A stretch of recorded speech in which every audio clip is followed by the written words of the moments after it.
चला.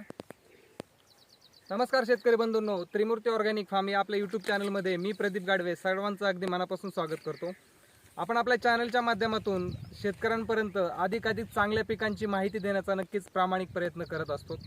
तर याच अनुषंगाने मी आज माझ्याच गावातल्या एका शेतकऱ्यांकडे एका भेंडीच्या प्लॉटवरती आलेला आहे. खूप दिवसांपासून माझी इच्छा होती की हा भेंडीच्या विषयी एखादा चांगला व्हिडिओ आपण आपल्या चॅनलच्या माध्यमातून अपलोड करावा आणि आज ती वेळ आलेली आहे. कारण का तर या ठिकाणी भेंडी हे पीक पाहायला गेलं तर 1.25 महिन्यात किंवा 1.5 महिन्यामध्ये शेतकऱ्याला पहिलं उत्पन्न देण्यास चालू करतं आणि शेतकऱ्याचं एक आर्थिक नियोजन या भेंडी या पिकातून साधारणतः 4 ते 5 गुंठे जरी भेंडी केली तरी आठवड्यातून 7 ते 8 हजार रुपयाचा निव्वळ नफा हा शेतकऱ्याला होत असतो.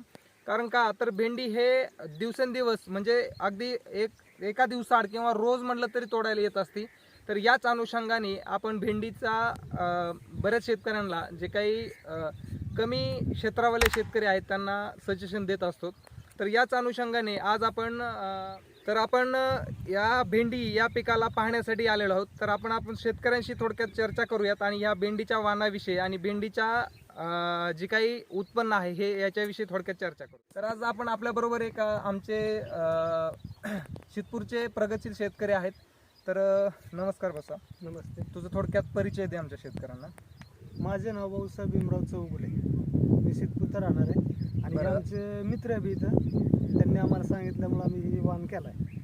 तर ही भेंडीला किती दिवस झाले लावून? आता त्याला 3 महिने झाले. आता 3 महिन्याची झालेली आहे. साधारणतः किती तोडे झाले असतील? आता साधारण तरी 30-40 तोडे, जवळजवळ 30 तोडे झालेले आहेत असं तुझं म्हणणं आहे. हो. तर ह्या वाणाविषयी आता थोडक्यात मला वाण कोणता आहे हे एकदा थोडक्यात सांगू दे.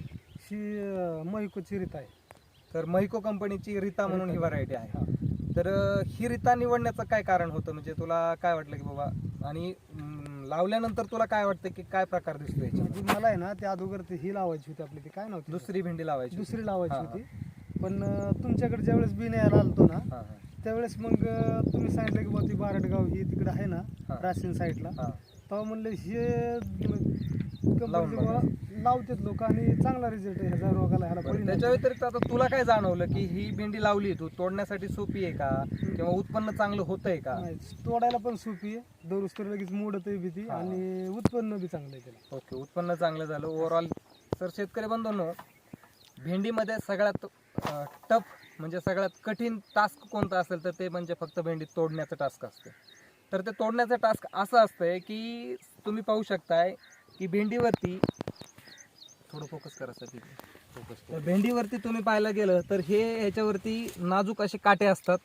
परंतु हे जे काटे येतं तर हे काटे काय करतात की ते आपल्या हातांमध्ये शिरडतात आणि हातांमध्ये शिरल्यानंतर आपल्या हातांची एक आग होत असते. आणि काही शेतकऱ्यांना मी बऱ्याच वेळा पाहिलेले, काही माता माऊल्या ज्यावेळेस तोडायला येतात त्यावेळेस बऱ्याच शेतकऱ्यांच्या हात अगदी फुटलेले असतात.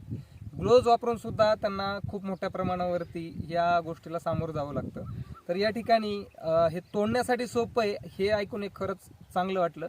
तर दुसरी गोष्ट मलाही या ठिकाणी आल्यानंतर पाहायला भेटली की जवळजवळ 3 महिन्याचा प्लॉट झालेला आहे आणि या ठिकाणी पूर्ण प्लॉटमध्ये अजून एकही व्हायरसचं झाड दिसत नाही. तर हाच महत्त्वाचा मुद्दा आहे. तर शेतकऱ्यांकडं ज्यावेळेस एखादं पीक जातं आणि ते पीक त्याला खूप चांगल्या प्रकारे नफा किंवा उत्पन्न मिळवून देतं आणि त्या शेतकऱ्याची भरभराट त्या ठिकाणी होत असते. ह्या व्हरायटीचं हे मूळ उद्देश आहे. आणि महिको कंपनीने मला वाटतं की आतापर्यंत जेवढ्या भेंडीच्या जे काय व्हरायटी आहेत त्याच्यामध्ये हा प्लॉट एकदम सरस आहे असं मला वाटतं. म्हणून मी हा व्हिडिओ आपल्या चॅनलच्या माध्यमातून प्रसिद्ध करण्याचा ठरवला आहे. तर शेतकरी बंधूंनो, तुम्हाला या भेंडीच्या विषयी काही शंका किंवा काही अडचणी असतील तर त्या कमेंट बॉक्समध्ये टाकायला विसरू नका. आणि तुम्ही जर आपल्या चॅनलवरती नवीन असाल तर चॅनलला सबस्क्राईब करायचं आणि व्हिडिओ जर आवडला असेल तर लाईक करायला सुद्धा विसरू नका. तर भाऊसाहेब, तू आला म्हणजे मी तुमच्या प्लॉटवर आलो आणि तुम्ही एवढ्या चांगल्या प्रकारे प्लॉटचं नियोजन केलं त्याबद्दल तुमचे खूप आभार. आणि अशीच तुम्ही तुमची प्रगती होत जाऊ आणि जास्तीत जास्त उत्पन्न तुम्हाला तुमच्या शेतीतून भेटत जाऊ. चला तर मंडळी, मग असं पुन्हा एकदा भेटूया असं एखादा नवीन पिकासह नवीन व्हिडिओ. बरं, तोपर्यंत नमस्कार.